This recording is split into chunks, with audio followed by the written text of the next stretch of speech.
Heritage is our legacy from the past, what we live with today, what we pass on to future generations.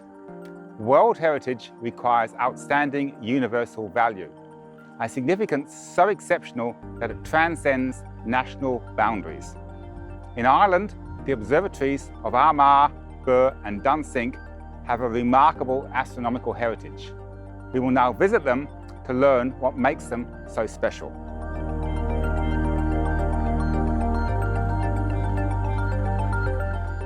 Here we are in Dunsink Observatory, built in 1785 in Dublin.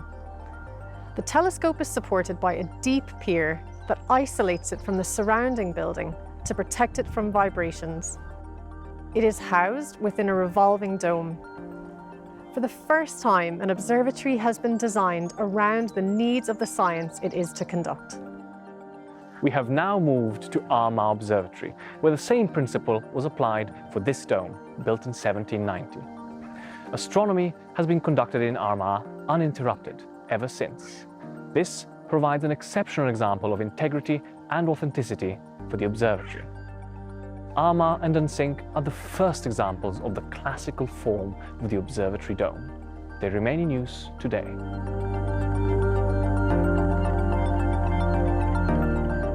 The Equatorial Telescope provided a revolution in telescope design, for it allowed a star to be tracked as it rotated across the sky.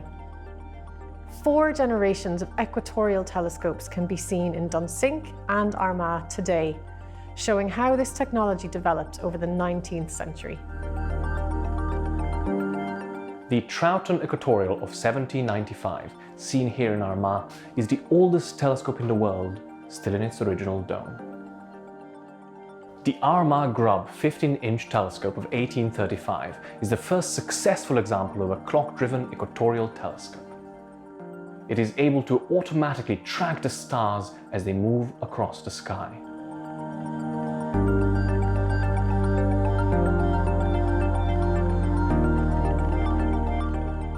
We have now come to Birr, where in 1845 the Leviathan was built.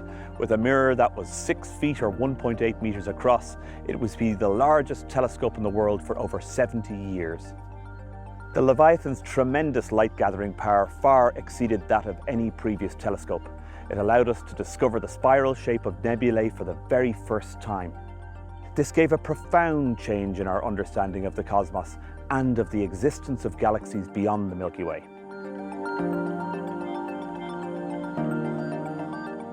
In 1888, using the Grubb 10-inch telescope in Arma, the fundamental New General Catalogue of Nebulae and Clusters of Stars, or NGC for short, was published.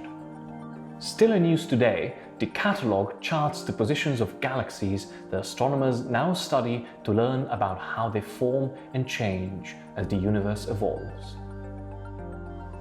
Arma, Birr and Dunsink have forged a celestial partnership that has stretched across 4 centuries, from the Enlightenment to today. They have the earliest examples of the classical form of the observatory dome. They showcase the origins and development of the modern telescope. Observations made with them have changed humanity's conception of the cosmos. There is an exceptional scientific heritage that can still be experienced today, a heritage with outstanding universal value.